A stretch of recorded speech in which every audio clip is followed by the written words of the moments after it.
देखिए, आज के इस वीडियो में हम लोग डिस्कस करेंगे कि ऐसे लॉन्ग सेंटेंसेस जिनमें कभी-कभी बीच में कॉमा देखने को मिलता है, जैसे कि सेंटेंस में यहाँ पर कॉमा लगा हुआ है और इस सेंटेंस में यहाँ पर कॉमा लगा हुआ है। तो जो लंबे-लंबे सेंटेंसेस होते हैं, जैसे कि ये 3 लाइन्स का सेंटेंस है, ये 1, 2, 3, 4, 5 लाइन्स का सेंटेंस है।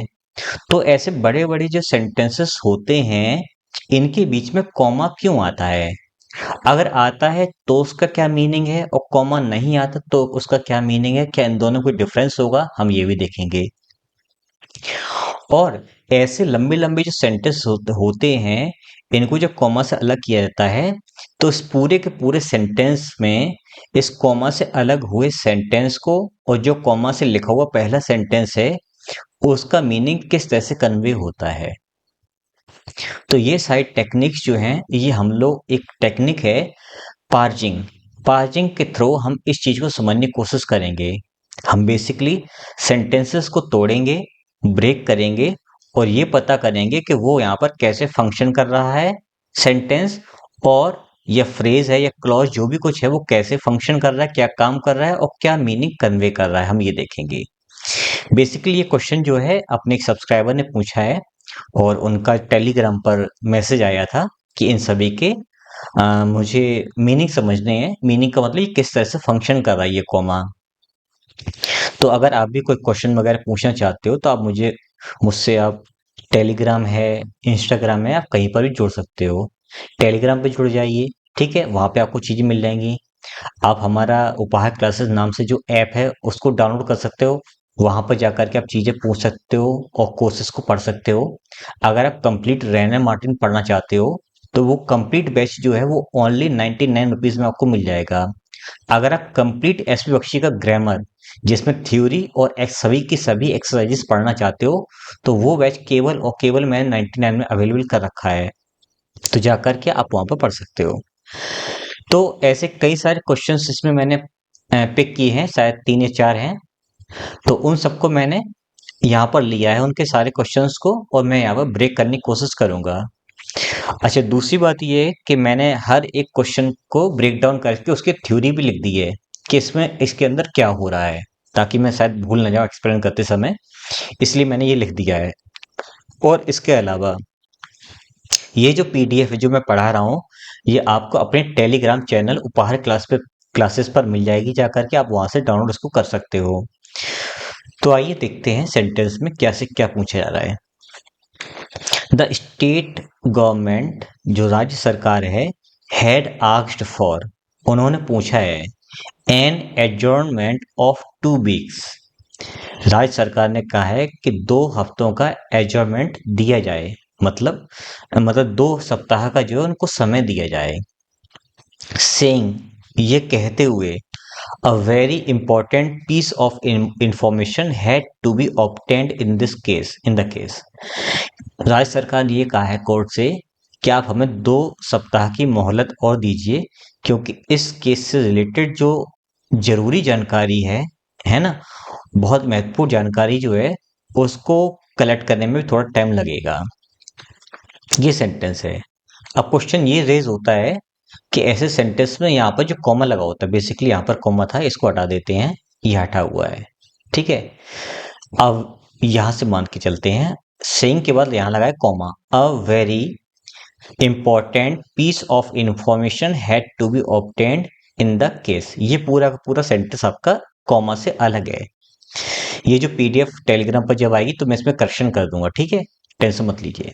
सेइंग के जस्ट बाद कॉमा है, शायद उनका यही कहना था। आई थिंक मेरी गलती कहीं पर हो रही है।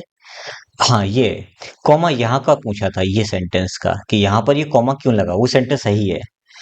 यहाँ पर कॉमा क्यों लगा हुआ ये पूछा था उन्होंने। तो आइए इसको ब्रेक करने की कोशिश करते हैं।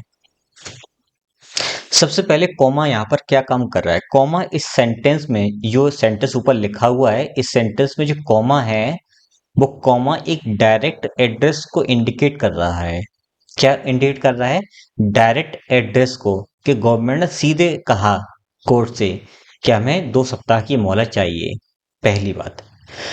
यहाँ पर कॉमा जो है अगले सेंटेंस को डायरेक्ट एड्रेस के तौर पर अलग कर रहा है, पहली बात। दूसरी बात, इसका जो इंट्रोडक्टरी पार्ट जो है, कौन सा इसका इंट्रोडक्टरी पार्ट है? द सॉरी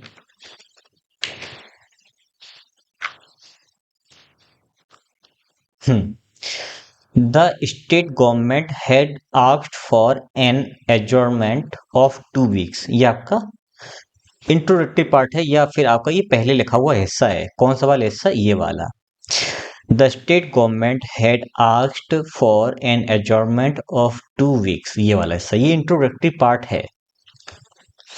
अब इस पार्ट में यानी कि गवर्नमेंट ने 2 सप्ताह का समय मांगा। क्यों मांगा? उसका क्या कारण है, उसको एक्सप्लेन करो। तो अगला सेंटेंस जो कॉमा से लिखा हुआ है, ये सेंटेंस एक्सप्लेन कर रहा है कि आखिर में गवर्नमेंट ने 2 सप्ताह क्यों मांगे। क्यों मांगे? क्योंकि उनको कुछ इंपॉर्टेंट इंफॉर्मेशन जो है उसको कलेक्ट करना है, उसको ऑब्टेन करना है। ठीक है, तो ये आपका एक तरह से इंट्रोडक्टरी पार्ट हो गया। और पहला वाला सेंटेंस कहलाएगा आपका डायरेक्ट एड्रेस। ठीक है, अब इसके बाद essentially the comma indicates a pause and helps clarify the structure of the sentence। अब कॉमा क्या काम कर रहा है? अगर हम कॉमा ना लगाएं तो क्या होगा? स्टेट गवर्नमेंट ने जो कोर्ट है उससे कहा कि हमें 2 सप्ताह का समय चाहिए।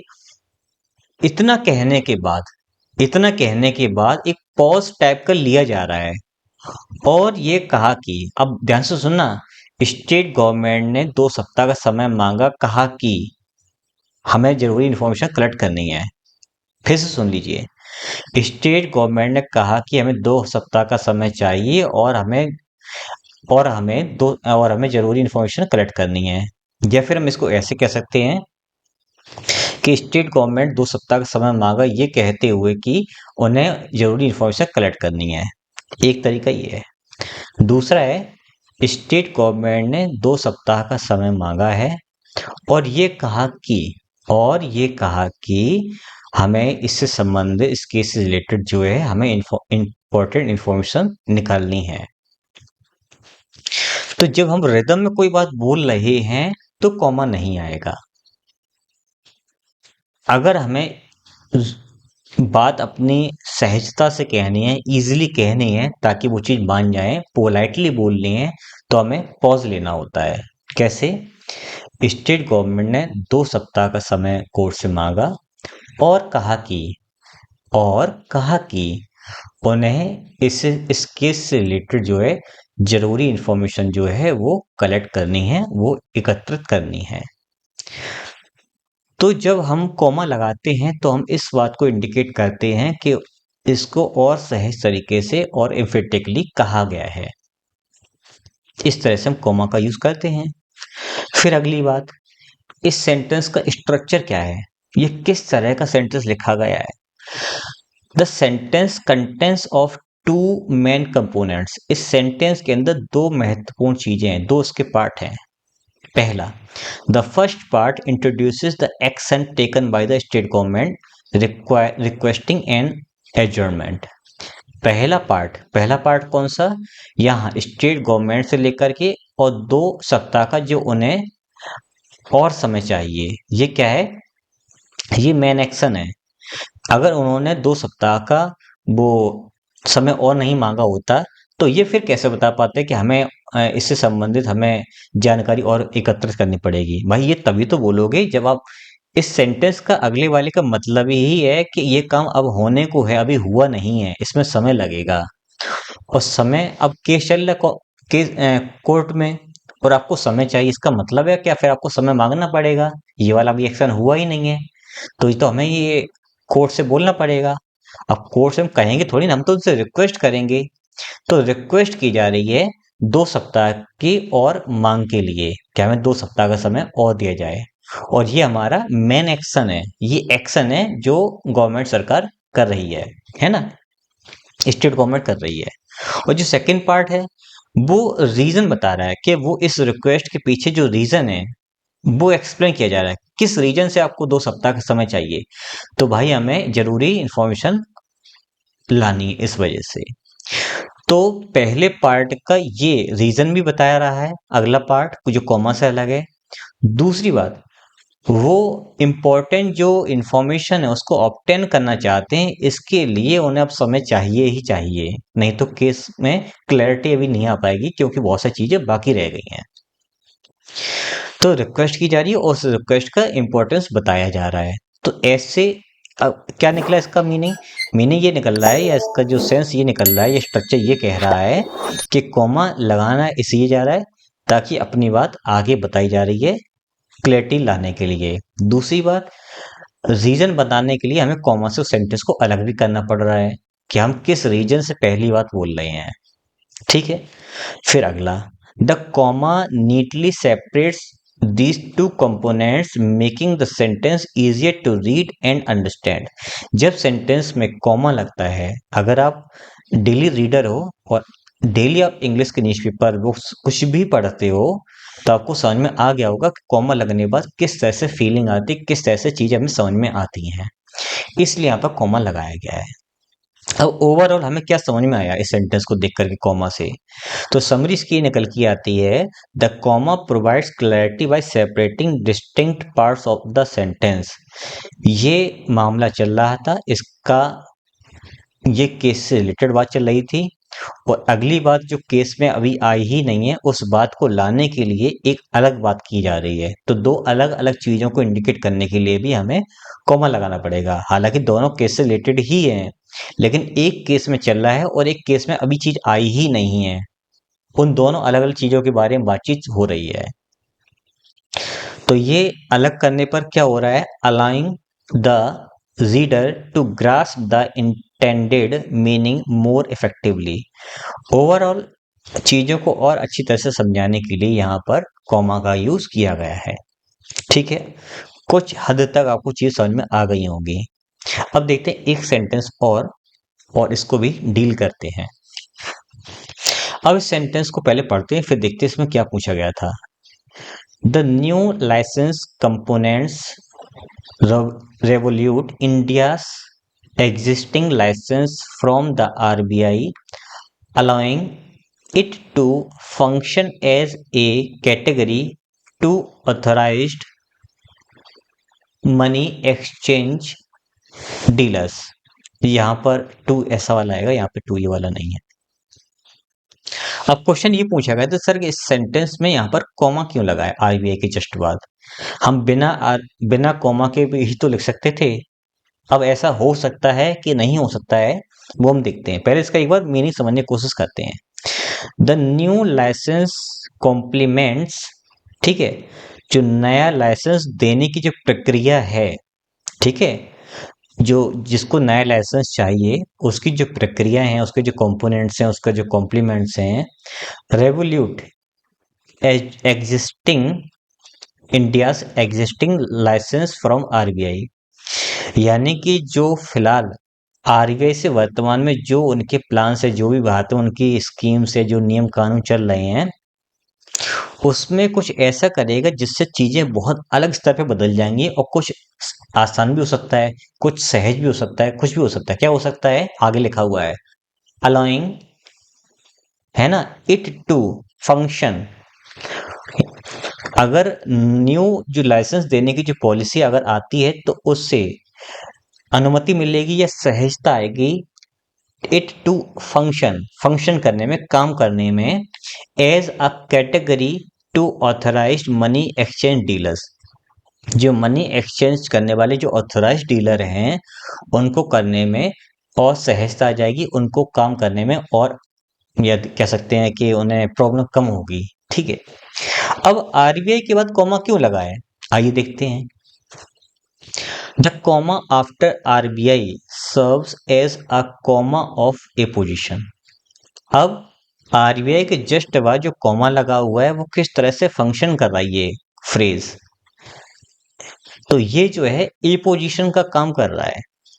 ए पोजीशन का मतलब होता है एक्स्ट्रा जानकारी देना, है ना, किसी बारे में एडिशनल इंफॉर्मेशन देना, एडिशनल इंफॉर्मेशन देना, अतिरिक्त जानकारी उपलब्ध कराना कि ऐसा क्यों हुआ, उसका रीजन क्या है, वो और एक्सप्लेन करके बताना। ठीक है, समझते हैं। It provides additional information about the preceding noun phrase Revolut India's existing licence. मतलब अब इंडिया का जो रेवोल्यूट मतलब जो नई पद्धति है, जो नए कानून जो भी कुछ आया है, वो इंडिया में एग्जिस्टिंग लाइसेंस जो है, जो आरबीआई से मिलते हैं, उसमें जो चेंजिंग होगी, जो रेवोल्यूशन आएगा, जो क्रांति आएगी, उसके बारे में एक्स्ट्रा इन्फॉर्मेशन दे रहा है कि वो किस तरह की क्रांति होगी, तो वो यहाँ पर लिखी हुई है। इसका मतलब ये है कि ये जो फ्रेज लिखा हुआ है, किस टाइप का फ्रेज है, ये नाउन फ्रेज जो लिखा हुआ यहाँ पर है कि आरबीआई से जो लाइसेंस मिलते हैं वर्तमान भारत में, उसमें क्रांति आने वाली है। तो वो किस टाइप की क्रांति है, वो क्या क्रांति है, तो उसमें ये है कि जो मनी एक्सचेंज डीलर्स हैं, जो ऑथराइज्ड मनी एक्सचेंज डीलर्स हैं, उनको अब काम करने में और सहजता हो जाएगी, उनको और अच्छी चीजें उपलब्ध होंगी। तो उस नाउन फ्रेज के बारे में, इस नाउन फ्रेज के बारे में ये वाला फ्रेज आगे डीलिंग कर रहा है, आगे बातचीत कर रहा है और एक्स्ट्रा जानकारी दे रहा है। तो ये हमारा ए पॉजिटिव फ्रेज है। ठीक है। In this case from RBI, कहां से, आरबीआई से। ये फ्रेज क्या काम कर रहा है, explains where the existing licence come from. वर्तमान में जो भारत में लाइसेंस मिल रहे हैं, वो कहां से मिल रहे हैं, वो भारत से मिल रहे हैं, या आरबीआई से मिल रहे हैं, बल्कि आरबीआई से कहेंगे, आरबीआई से मिल रहे हैं। तो यहां पर आरबीआई के बारे में डिस्कशन हो रहा है। It specifies that licence is issued by the Reserve Bank of India, RBI. और इस फ्रेज में ये बताया जा रहा है कि लाइसेंस जो है, इस वाली फ्रेज में, कि लाइसेंस जो है वो कहां से उपलब्ध किया जा रहा है या हो रहा है, तो वह आरबीआई से हो रहा है, इस वाले फ्रेज में। ठीक है। आगे, the comma help separate this explanatory phrase from the main clause. क्या हम यहां पर कॉमा लगाएंगे तो क्या इसका अर्थ बदल जाएगा? नहीं, अर्थ बिल्कुल नहीं बदलेगा। लेकिन जब हम यहाँ पर कॉमा हटाए देंगे, तो हमें ये समझना मुश्किल हो जाएगा कि आखिर में ये क्लॉज फंक्शन कैसे कर रहा है। हालांकि फंक्शन तो वो करता रहेगा अपने हिसाब से, जो भी उसको करना है, लेकिन ये एक्सप्लेन कर रहा है। और जब भी कोई भी फ्रेज एक्सप्लेन करता है, किसी भी आगे वाले वर्ड या फ्रेज या क्लॉज जो भी कुछ है, उसको एक्सप्लेन कर रहा होता है, तो उसको हम कॉमा से सेपरेट करने की कोशिश करते हैं। ठीक है। और अगर आरबीआई ही कुछ काम कर रहा होता है यहाँ पर, अगर हमें पार्टिसिपल टैब का यूज करना होता है यहाँ पर, तो हम बिना कॉमा के फिर यहाँ पर लगाते। लेकिन ऐसा फ्रेज जो एक्सप्लेन करे किसी चीज को, उस कंडीशन में हम वहां पर उसमें कॉमा ही ऐड करने की कोशिश करते हैं, बल्कि लगाते भी हैं। पहली बात। आगे देखते हैं सेंटेंस का स्ट्रक्चर कैसा है। सेंटेंस के दो मेन पार्ट्स हैं। कौन कौन से? The new licence complements Revolut India's existing licence, पहला पार्ट। दूसरा है allowing it to function as a category two authorised money exchange dealer. और इन दोनों पार्ट्स को जो है वो कॉमा से अलग किया गया है। और अगली बात है, the first part introduces the main idea. पहला वाला जो सेंटेंस है, यानी सेंटेंस का जो हिस्सा है, सेंटेंस का जो पहला पार्ट है, ये वाला, ये क्या कर रहा है, ये इंट्रोड्यूस कर रहा है, वो चीज बता रहा है कि आखिर में बात क्या है, आइडिया क्या है। तो क्या बताया जा रहा है, the new licence complementing the existing one. जो वर्तमान में लाइसेंस मिल रहे हैं, उनमें सहजता लाने के लिए, उनमें और चीजें ऐड करने के लिए न्यू लाइसेंस की जो पॉलिसी उसमें ऐड की जा रही है। एंड द सेकेंड पार्ट, जो सेकेंड पार्ट है कॉमा वाला, वो क्या कर रहा है, प्रोवाइड्स एडिशनल इंफॉर्मेशन। वो अतिरिक्त जानकारी दे रहा है कि इस न्यू लाइसेंस पॉलिसी में क्या चीज होगी। तो वो explaining the purpose of the licence. और ये वाला पार्ट जो है, ये पहले वाले पार्ट को एक्सप्लेन कर रहा है कि इसका पर्पस क्या है, इस काम को करने का। तो पर्पस बताने के लिए है ना, एडिशनल इंफॉर्मेशन देने के लिए हम सेंटेंस में उस हिस्से को कॉमा से अलग कर देते हैं। टोटल हमें क्या समझ में आया, या हमें क्या समझना चाहिए था इस सेंटेंस में? The comma after RBI clarifies the source of the existing license। Comma के बाद जो अगला सेंटेंस लिखा हुआ है या फिर जो अगला फ्रेज लिखा हुआ है वो क्लैरिफाई कर रहा है कि जो एग्जिस्टिंग लाइसेंस है उसमें जो न्यू लाइसेंस पॉलिसी आई है वो कैसे काम करेगा। And the sentence structure separates the main idea from the explanatory details. और जो हमारा मेन सेंटेंस है, जो हमारी मेन चीज है, जो मेन बात है, उस बात को जो एक्सप्लेनेटरी वाला सेंटेंस है, जो एडिशनल इन्फॉर्मेशन उसको अलग कर रहा है। ये इसी का ही हिस्सा है। लेकिन एक्चुअल बात इस पूरे सेंटेंस में क्या हो रही है, तो एक्चुअल जो चीज है वो यहां से लेके यहां तक हो रही है। इस बात पर अगली बात बोली जा रही है, तो ऐसी कंडीशन में उसको हम कॉमा से अलग करते हैं। आप थोड़ा इस पर मंथन कीजिए, कंटेम्पलेशन कीजिए, चिंतन कीजिए, आपको बहुत अच्छी तरह से चीज समझ में आने लगेगी। और हालांकि ये पीडीएफ में जो आप टेलीग्राम पे डाल दूंगा, आप जाकर के वहां से डाउनलोड करके इसको समझ सकते हो। एक सेंटेंस और देखते हैं, उन्होंने एक और भेजा था। द ऑप्टिकल मार्क रिकॉग्निशन, जिसको बोलते हैं OMR sheet provides during the examination was meticulously crafted. It featured printed bubbles aligned with each question, enabling candidates to accurately mark their answers. This precise method not only ensures clarity but also streamlines the evaluation process, making it on efficient for the examiners। ठीक है। अब इसमें कहा गया है कि sir इस sentence में कॉमा क्यों आया हुआ है। कौन सा कॉमा? ये वाला कॉमा पूछा कि ये वाला कॉमा क्यों आया हुआ है। और अगला जो कॉमा लगा हुआ उसके बारे में उन्होंने पूछा नहीं था, मैं इसको भी एक्सप्लेन कर दूंगा। हालांकि मैंने इसकी थ्योरी लिखी नहीं है, एक्सप्लेनेशन लिखा नहीं, लेकिन मैं समझा दूंगा अभी।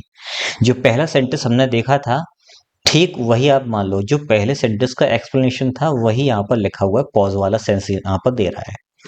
आइए देखते हैं किक करके। पहले थोड़ा इसका हिंदी मीनिंग समझ लेते हैं, ताकि हमें ये समझ में आ जाएगा कि आखिर में ये सेंटेंस क्या कहना चाहता है और कॉमा से अलग किया हुआ सेंटेंस क्या मीनिंग कन्वे कर रहा है, और उसको कॉमा से रियल में अलग होना चाहिए था कि नहीं होना चाहिए था। ये कहीं ना कहीं हमें मीनिंग से समझ में आ जाएगा। द ऑप्टिकल मार्क रिकॉग्निशन जो OMR सीट होती है प्रोवाइड्स उपलब्ध कराती है ड्यूरेशन द एग्जामिनेशन, वह OMR सीट जो हमें एग्जामिनेशन के दौरान उपलब्ध कराई जाती है वॉज मेटिकुलसली क्राफ्टेड, बड़ी ही बारीकी से बनाई जाती है। मेटिकुलसली का मतलब होता है बिल्कुल बारीकी से बनाई जाती है। इट फीचर्ड प्रिंटेड बबल्स, इस पर विशेष तरीके के जो बबल्स होते हैं, जो गोले होते हैं, वो अलाइंड, वो छपे हुए होते हैं प्रत्येक क्वेश्चन के साथ में। हालांकि आपने OMR शीट देखी होगी तो आपको पता होगा ये लाइन क्या कह रही है। और इनेबलिंग, और इस टेक्निक से यानी कि इस सीट से क्या होता है, enabling candidates to accurately mark their answers.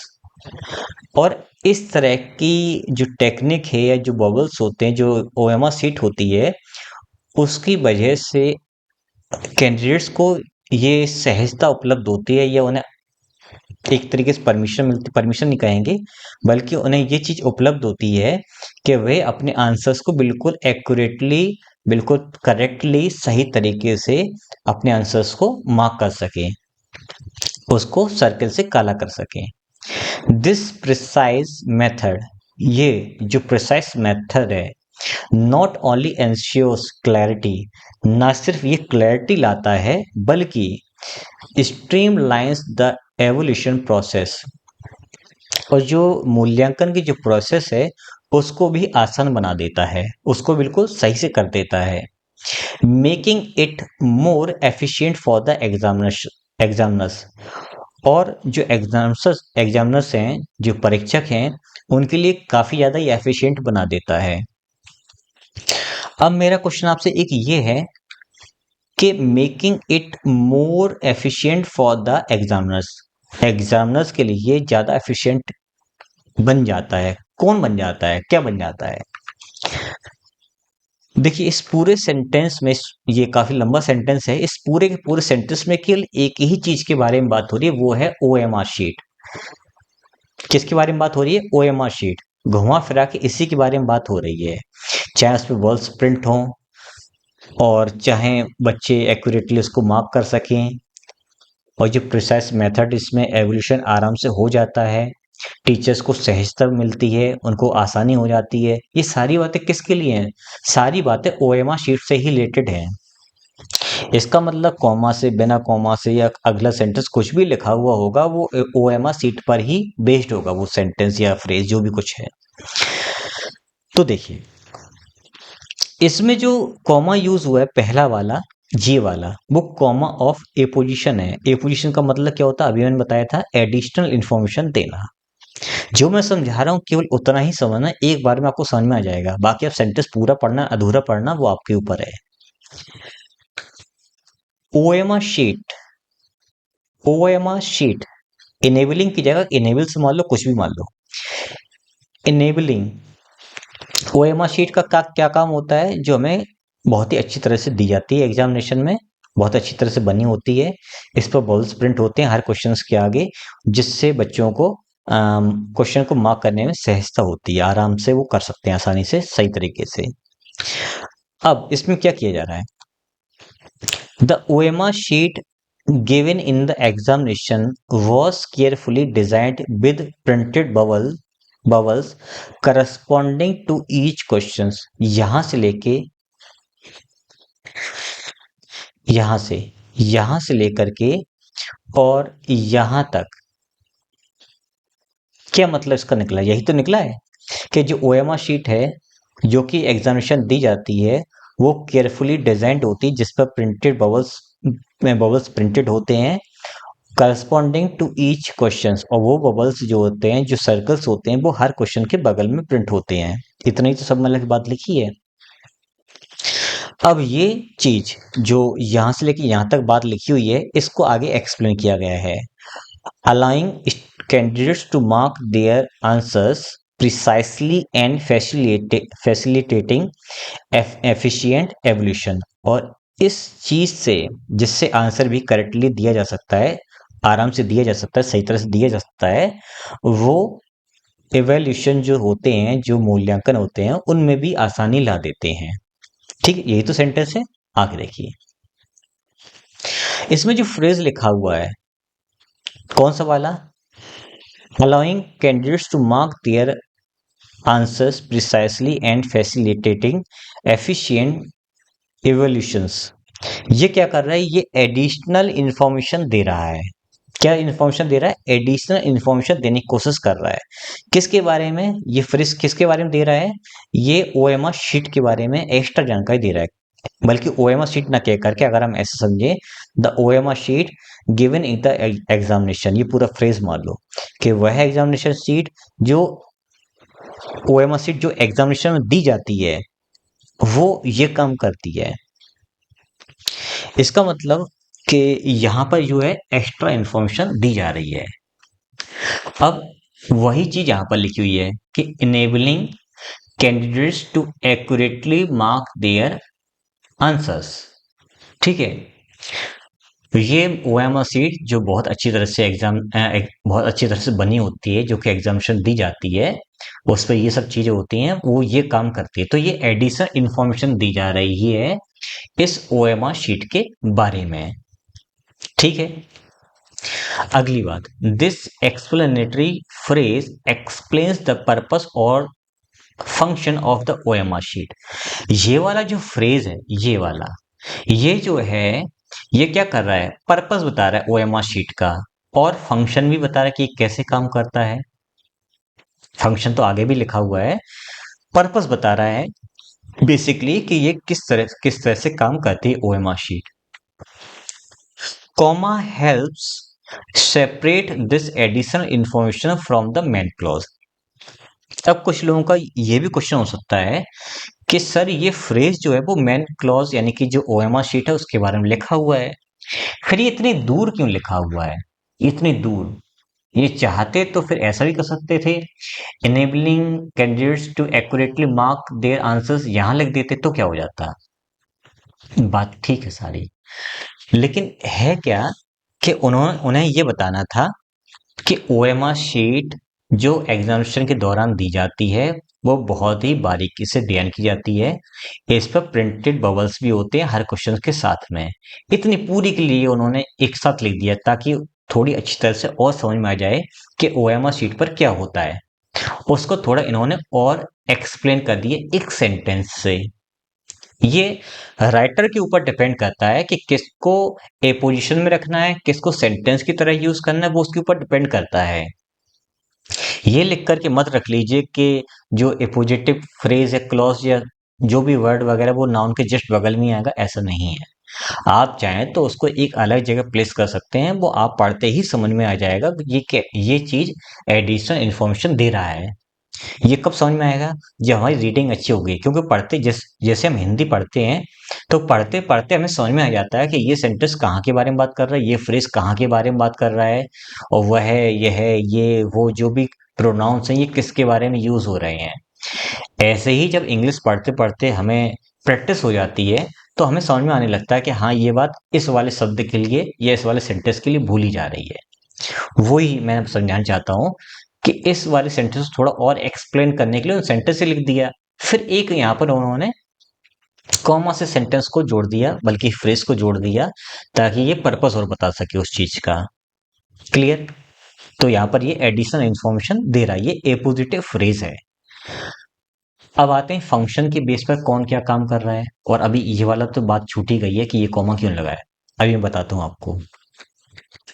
The comma clarifies that the information following it is related to the OMR sheet's design and purpose. अब देखिए ये वाला सेंटेंस क्या समझाने की कोशिश कर रहा है, ये बाद में ही क्यों लिखा है, इसके बारे में भी मैंने एक्सप्लेन कर रखा है कि जो ओएमआर शीट है वो किससे संबंधित, मतलब इसमें जो इन्फॉर्मेशन दी जा रही है वो किस चीज से संबंधित, वो ओएमआर शीट की डिजाइन से संबंधित है। वो ओएमआर शीट की डिजाइन कैसी है, मेटिकुलसली क्राफ्टेड है पहली बात, उस पे बबल्स प्रिंटेड है हर क्वेश्चंस के साथ में, तो उसकी जो डिजाइन है ना, और उसका जो पर्पस है वो दोनों चीजें बताई जा रही हैं। अब पर्पस को जो है वो कॉमा से बताया जा रहा है, वो किस तरह से बनी हुई है, उसमें क्या क्या, वो कब दी जाती है, वो बातें आगे लिखी हुई हैं। वो कब दी जाती है, कैसे बनी हुई है, इसके बाद उस ओएमआर सीट का महत्व बता देना।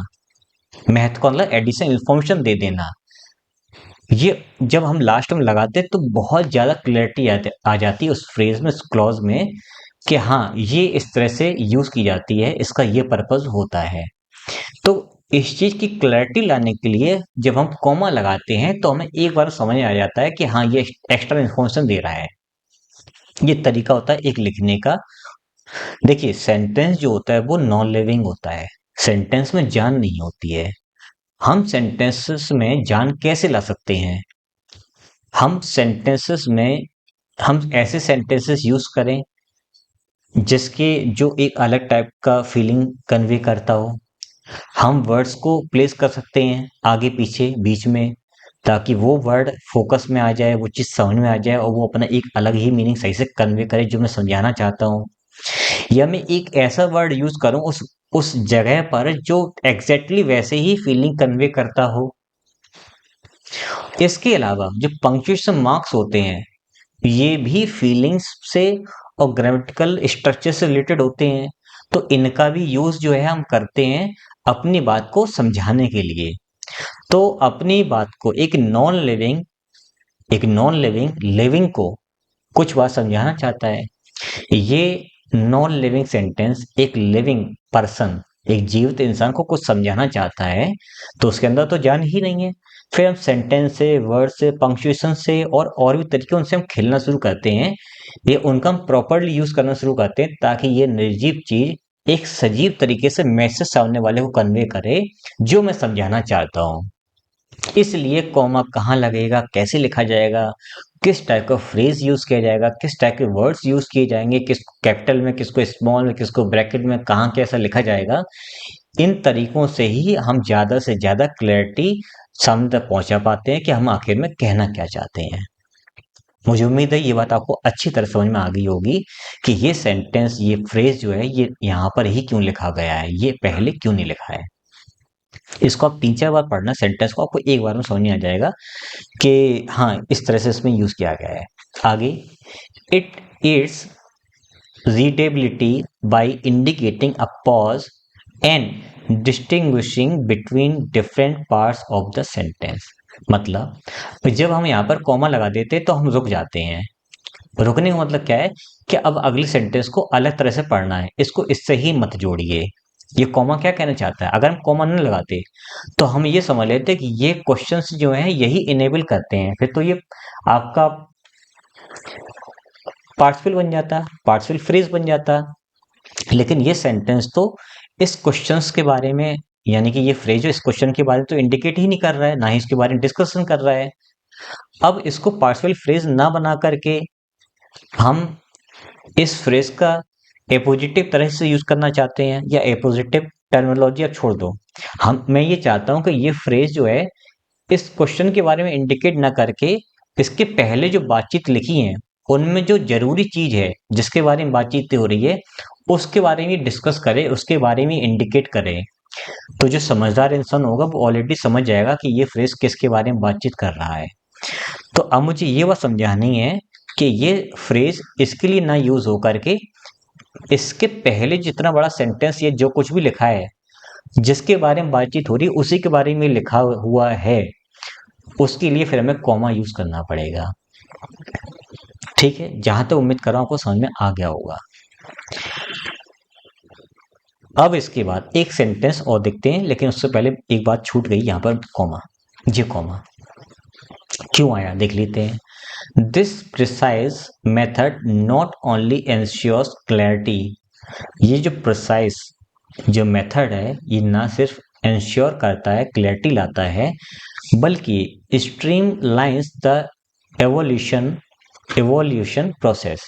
जो मूल्यांकन का प्रोसेस उसको भी सहज रूप से कर देता है, making it more efficient for examiners.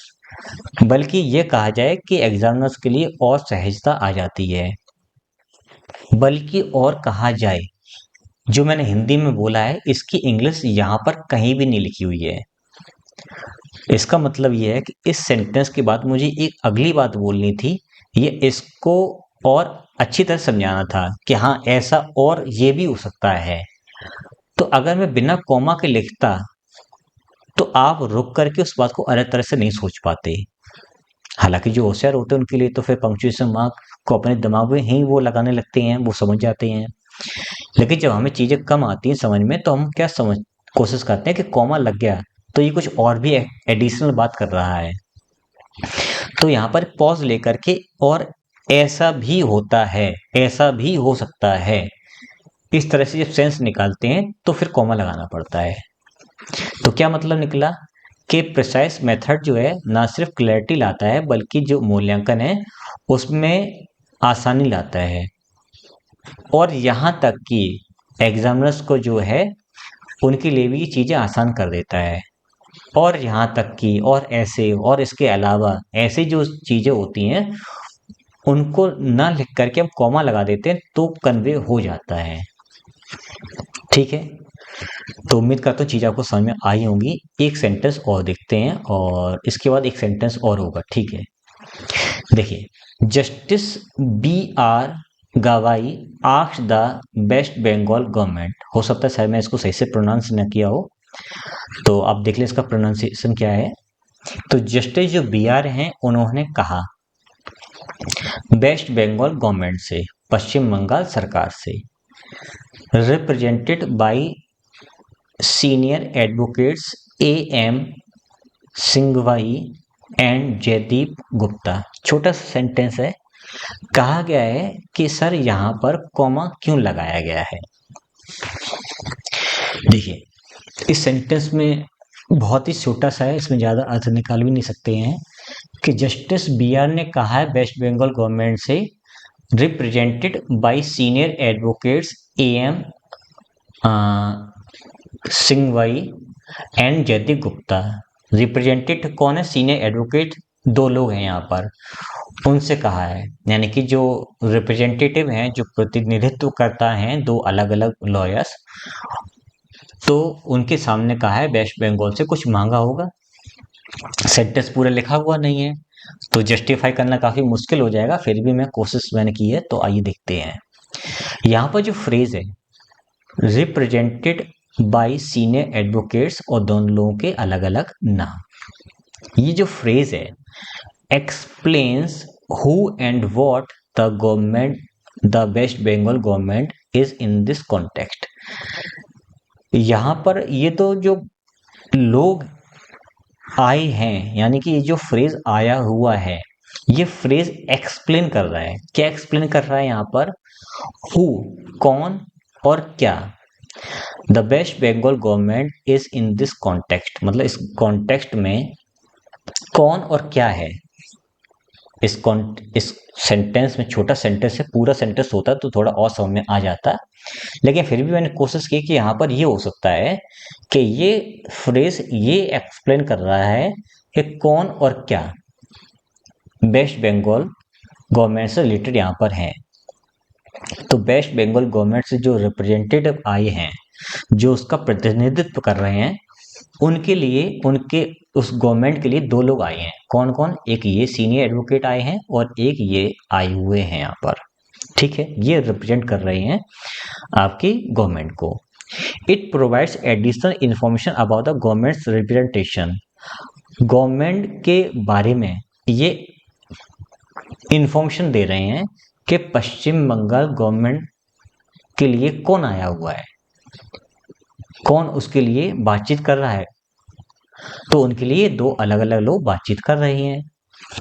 पहली बात, ये कॉमा की बात चल रही पूरी की पूरी, ठीक है, इसके बारे में। फिर the comma neatly separates this additional information from the main clause. मतलब कहने का ये है कि अगर हम कॉमा ना लगाते तो क्या होता कि जस्टिस बी आर ने पश्चिम बंगाल गवर्नमेंट से, पश्चिम बंगाल गवर्नमेंट प्रतिनिधित्व करता सीनियर एडवोकेट और जयदीप से कहा। तो अब देखिए यहाँ पर क्या होता है, एक तो ये फ्रेज हो गया, उसके बाद ये थर्ड फॉर्म यानी कि आपका पास्ट पार्टिसिपल फ्रेज है, पैसिव वॉइस में लिखा हुआ है। अब ये और ये, तो इस सेंटेंस में यहाँ पर अगर हम बेसिकली ध्यान दें, विच या that was represented by senior advocates and Jaideep, ऐसे लिखा होता। तो यहाँ पर ये न तो आपका कंजंक्शन है और ना ही आपकी ये हेल्पिंग वर्ब है। अब क्या किया जाएगा कि सर मैंने से ऐसे बहुत सारे सेंटेंसेस देखे हैं जहाँ पर कॉमन लग कर के ये डायरेक्ट लिखा होता है, वो ठीक बात आपकी है, लेकिन हमें ये बताना कि पश्चिम बंगाल सरकार के दो एडवोकेट्स अलग अलग थे, तो पश्चिम बंगाल के बारे में बातचीत हो रही है, तो डायरेक्ट गवर्नमेंट से बातचीत होती है। आप ध्यान देखना, कभी भी ये नहीं लिखा होता कि एडवोकेट ने ये काम किया, बस ये कहा जाता है जैसे कि उत्तर प्रदेश सरकार ने अपना ये पक्ष रखा कोर्ट में। ये कभी नहीं लिख के आता है कि उत्तर प्रदेश सरकार के इन वकील ने ये रखा, इन वकील ने ये रखा हुआ है, इनको ये उत्तर प्रदेश सरकार के लिए ये वाले वकील लगे हुए थे। वो चीजें कम देखने को मिलती हैं। सीधा सीधा लिखा होता है कि उत्तर प्रदेश सरकार ने अपना पक्ष रखा, उत्तर प्रदेश सरकार ने कार्रवाई की। तो कार्रवाई के लिए डायरेक्ट गवर्नमेंट तो काम कर नहीं रही है, उसके नीचे उसके एम्प्लॉय लगे हुए हैं, है ना। तो कभी भी एम्प्लॉय या उससे रिलेटेड जो एडवोकेट हैं उनके बारे में कम देखने को मिलता है। अगर हम उनके बारे में लिखते हैं तो इसका मतलब है हम एडिशनल इंफॉर्मेशन दे रहे हैं उस फ्रेज के बारे में, उस शब्द के बारे में, उस सरकार के बारे में, जो भी शब्द वहां पर यूज हुआ है। तो एडिशनल इंफॉर्मेशन देने का केवल एक ही तरीका होता है कि हम उसको कॉमा से अलग करें। किससे अलग करें? कॉमा से। क्लियर? फिर आगे देखते हैं क्या है। द कॉमा नीटली सेपरेट्स, ये तो वही है कि एडिशनल इंफॉर्मेशन दे रहा है इस मेन क्लॉज का। अब सब मिला कि इसको क्या समझें। comma is used to enhance readability and indicate that the information following it is relevant to the West Bengal government's representation कि उनका जो प्रतिनिधित्व कर रहे थे, मतलब उस समय कोर्ट के अंदर की जो बातचीत चल रही थी, जो बातचीत हो रही थी, उसमें जो रिप्रेजेंटेटिव थे गवर्नमेंट के, उनके बारे में अलग से बात बताई जा रही है इस सेंटेंस के अंदर कि ये दो लोग उस गवर्नमेंट को रिप्रेजेंट कर रहे हैं, इसलिए इसको इन्फॉर्मेशन को कॉमा से ही अलग करना पड़ा। क्लियर? ठीक है, लास्ट देखते हैं। ये भी सेंटेंस शायद पूरा नहीं है, फिर भी मैंने कोशिश की इसको एक्सप्लेन करने की। Of the 189 Lok Sabha seats in the 6 states of Bihar, Chhattisgarh, Madhya Pradesh, Rajasthan, UP, Uttarakhand that make up the very core of this territory, votes have been cast for 71 seats in the 2 phases. उन्होंने question किया था यहाँ पर कि यहाँ पर comma sir क्यों लगा हुआ है, कॉमा क्यों लगा हुआ है, तो समझने की कोशिश करते हैं कि यहाँ पर कॉमा क्यों लगा हुआ है। और फिर उन्होंने एक क्वेश्चन शायद ये पूछा था कि नहीं पूछा था, मैं भी याद दिला देता हूँ कि एक कॉमा यहाँ पर क्यों आया हुआ है, इसको भी अभी देख लेंगे। हो सकता है मैंने एक्सप्लेनेशन ना लिखा हो, लेकिन इसका तो मिल जाएगा भी यहाँ पर लिखा हुआ, बाकी मैं अलग से इसको एक्सप्लेन कर दूंगा। पहले ही समझ लेते हैं कि इसका मीनिंग क्या है। 189 लोकसभा सीट्स जो कि में से, पहले में से का इसका अर्थ निकाल लेते हैं कि ऑफ का मतलब होता है में से। 189 लोकसभा सीट्स में से इन द 6 स्टेट्स ऑफ, ये 189 जो लोकसभा सीट्स हैं ये 6 राज्यों से संबंधित है। कौन कौन से? बिहार, छत्तीसगढ़, मध्य प्रदेश, राजस्थान, उत्तर प्रदेश और उत्तराखंड। ठीक, that make up the very core of this territory. जो कोर है, जो गहराई है, टेरिटरी कौन होता है? क्षेत्र। मेकअप कौन होता है? बना हुआ। अभी क्या इसका मतलब वो देख लेते हैं। यानी कि जो विधानसभा, जो लोकसभा की सीट्स हैं, उनमें इन 6 राज्यों की जो 189 सीट्स हैं, है ना, वो बहुत ही महत्वपूर्ण हैं इस इलेक्शन के लिए। या जो भी इलेक्शन होता है लोकसभा का, जब भी, उसके लिए काफी महत्वपूर्ण ये जगह होती है, राज्य होते हैं, क्योंकि यहाँ से जो है सत्ता का विशेष प्रभाव होता है। इन राज्यों का सत्ता पर विशेष प्रभाव पड़ता है, इनको हाईलाइट किया जाता है। हालांकि पूरे भारत के लिए वोट्स जरूरी है, कोई भी छोटा बड़ा राज्य नहीं होता है, लेकिन यहाँ पे एक सेंटेंस लिखा हूँ, बस उसके बारे में बातचीत कर रहे हैं। अब आगे लिखा हुआ है votes have been cast for 71 seats. उन 189 सीट्स में से 71 सीटों पर वोट्स पड़ चुके हैं। कास्ट का मतलब होता है वोट पड़े डल जाना। इन द 2 फेजेस, 2 फेजेस में, पहले 2 फेजेस में, पहले 2 चरणों में 71 सीटों पर इलेक्शन हो चुका है। इलेक्शन मतलब वोट्स पड़ चुके हैं 189 सीटों में से। अब कहा यह जा रहा है कि सर यहाँ पर वोट्स के जस्ट पहले कॉमा क्यों लगा दिया, आइए देखते हैं। This comma is used to set off a non restrictive clause. कहने का मतलब यहाँ पर ये है कि पहली बात तो ये सेंटेंस है अपने आप में, और सेंटेंस जो होता है वो हो जाता है क्लॉज। तो एक ये नॉन रेस्ट्रिक्टिव क्लॉज है। ठीक है, ऐसा क्यों है? क्योंकि सारी की सारी बात जो वो 189 सीट्स के बारे में बातचीत हो रही है, वो सीट्स किन किन राज्यों में, उसके बारे में, और वो सीट क्या मायने रखती हैं, वो उसके बारे में लिखा हुआ यहाँ पर है। और उसी बारे में एडिशनल इन्फॉर्मेशन दी जा रही है, जिसमें से 71 सीटों पर वोट पड़ चुके हैं। अगर मैं यहाँ पर ना लिखता कि 71 वोट पहले 2 चरणों पड़ चुके हैं, तो क्या आगे वाले सेंटेंस का महत्व खत्म हो जाता? नहीं, ऐसा कुछ भी नहीं है। मेन चीज है कि 189 सीट्स है, इन 6 राज्यों में है, और इनका क्या इंपॉर्टेंस है ये जरूरी है। अब आगे क्या हुआ, अब आगे क्या हुआ वो एडिशनल इन्फॉर्मेशन है। तो एडिशनल इन्फॉर्मेशन जिसमें 71 सीटों पर वोट पहले 2 चरणों पड़ चुका है, ये चीज बताने के लिए हमें कॉमा लगाना पड़ेगा। ठीक है, आगे। अब एक चीज और, कि अभी भी आपका शायद मन ना मान रहा हो कि सर कॉमा ना लगाते तो क्या हो जाता। देखो, अगर हम यहाँ पर कॉमा ना लगाते तो फिर फुल स्टॉप लगाते और वर्ड्स का वी बड़ा बनाते, यही तो होता। देखिए, अगर हम जितने भी लोकसभा की सीट्स हैं, ठीक है, अगर उनके बारे में इतना सेंटेंस अगर लिखा जाए, इतना सेंटेंस, तो क्या ये अधूरा है? जो पॉलिटिक्स है उसके पॉइंट ऑफ व्यू से ये सेंटेंस लिखा हुआ है, तो अगर ये सेंटेंस लिखा हुआ है तो इसका मतलब है कि हाँ, ऐसा होता ही है हमेशा कि इन इन राज्यों में पॉलिटिक्स जो है बहुत मैटर करती है, सीट्स बहुत मैटर करती हैं किसी भी राजनीतिक दल को जीतने के लिए या हारने के लिए, जो भी है। ये सेंटेंस अपने आप में एक पूरा है। अब ये सेंटेंस हमेशा बोला भी जाएगा, हमेशा देखा भी जाता है, लेकिन 71 वोट्स हमेशा नहीं पड़ते हैं, मतलब 71 सीटों पे वोट्स हमेशा नहीं पड़ते। हमेशा का मतलब क्या है कि हो सकता है कि यहाँ पे कभी 72 सीटों पर वोट्स पड़ चुके हों, हो सकता है 89 सीट्स पर वोट पड़ चुके, यहाँ पर सेंटेंस कुछ भी लिखा जा सकता है। पहले दो चरणों में हमेशा 71 सीट्स पर ही वोट पड़े, ऐसा संभव नहीं है। वो इलेक्शन कमीशन ऑफ इंडिया पे डिपेंड करता है कि वो किस तरह से वोटिंग करवा रहे हैं। तो इसका मतलब ये सेंटेंस है कि ये एडिशनल इंफॉर्मेशन दे रहा है इस समय की, इस वक्त के बारे में, जिस समय ऐसा इलेक्शन का टाइम चल रहा है। तो इस हिसाब से ये सेंटेंस सिर्फ और सिर्फ प्रेजेंट में एडिशनल इंफॉर्मेशन दे रहा है इस सेंटेंस के बारे में, इस हिस्से के बारे में।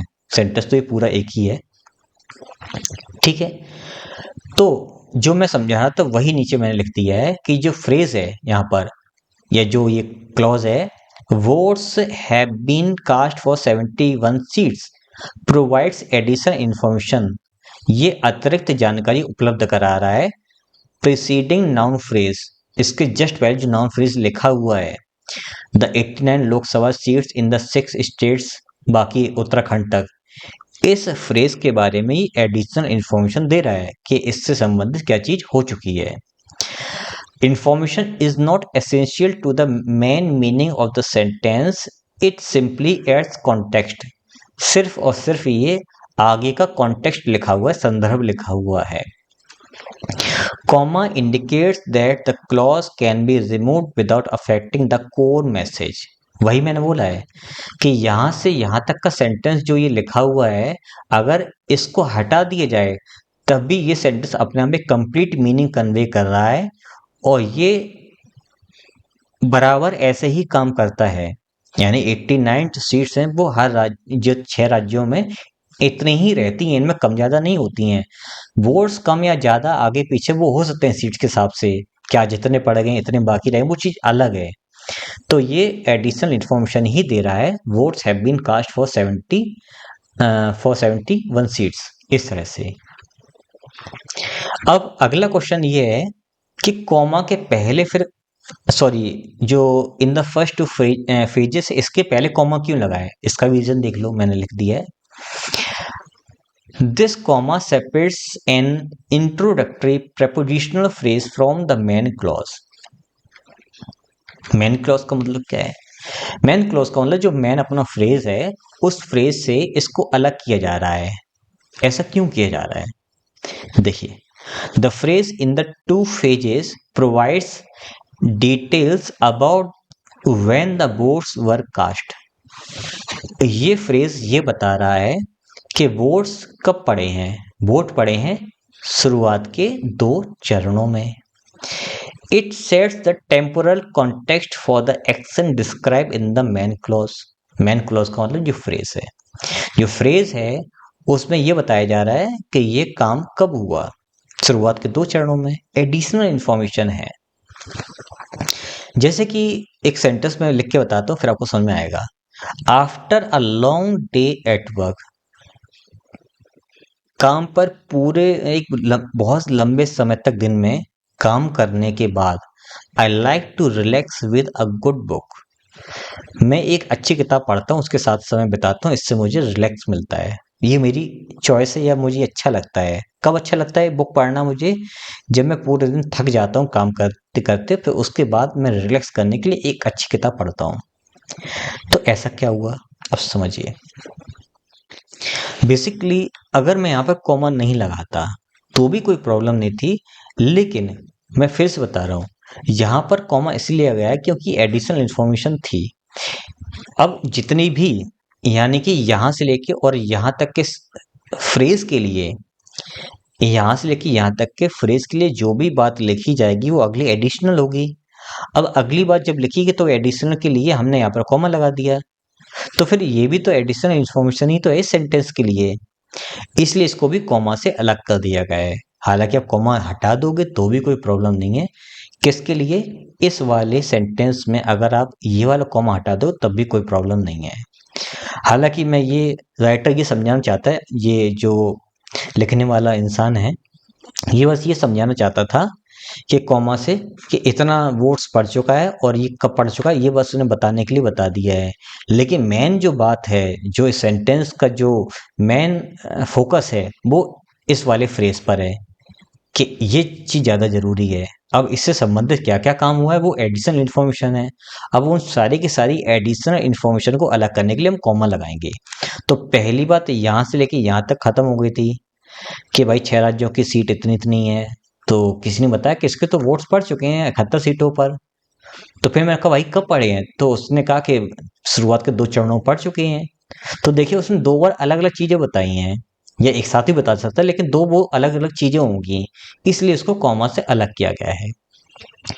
तो सब मिला के कॉमा क्यों लगा जाता है? एक पॉज लें, या चीजों को अगर चीज वो अलग है तो अलग बताने के लिए, या रुक कर के चीजों को और आगे डिस्कस करने के लिए। अब सेंटेंस तो कह नहीं रहा कि राइटर वहां पर रुक कर के बोल रहा है, कैसे बोल रहा है, तो उस चीज को डालने के लिए, समझाने के लिए वहां पर वो कॉमा उसने लगा दिया है, इसलिए यहाँ पर कॉमा यूज किए गए हैं। और एडिशनल इंफॉर्मेशन जो है, इंट्रोडक्टरी जो फ्रेजेस है, उनको अलग करने के लिए कॉमा लगाया जाता है। तो बोलचाल सेंटेंस में जो राइटर अपनी बात बोल रहा है, जो फीलिंग्स हैं, जो तरीका उसका बोलने का है, उसको समझाने के लिए सामने वाले इंसान को टेक्स्ट के थ्रू उसमें कॉमा लगा दिया जाता है, उसमें पंक्चुएशन मार्क्स का यूज किया जाता है। तो मैं उम्मीद करता हूँ अपने सब्सक्राइबर से कि उनको ये चीज़ समझ में आ गई होगी, और इन सेंटेंसेस से सभी को बेनिफिट मिलेगा जो रीडिंग करते हैं, नॉवेल्स की, बुक्स की, मैगजीन्स की, न्यूज़पेपर्स की। तो उनको अच्छी तरह समझ में आ गया होगा कि हाँ, इस तरह से इनको कॉमा से अलग किया जाता है, ताकि चीज़ों को समझाया जा सके अच्छी तरह से, और राइटर की फीलिंग को मैच किया जा सके, और फील किया जा सके कि वो आखिर में क्या फीलिंग कन्वे करना चाहता था। तो मिलते हैं किसी और अगले वीडियो में, और अच्छी तरह से चीज़ समझेंगे। ये वाली पीडीएफ जो है आपको टेलीग्राम उपाय कलेक्शन चैनल पर मिल जाएगी, और इसके अलावा जो भी नई चीज़ें हैं या जो भी चीज़ें हैं वो मैं सारे शेयर करता रहता हूँ। अगर आपको बातचीत करनी है तो आप इंस्टाग्राम, फेसबुक, टेलीग्राम कहीं पे जाकर के मुझसे बात कर सकते हो। तो मिलते हैं किसी नेक्स्ट वीडियो में।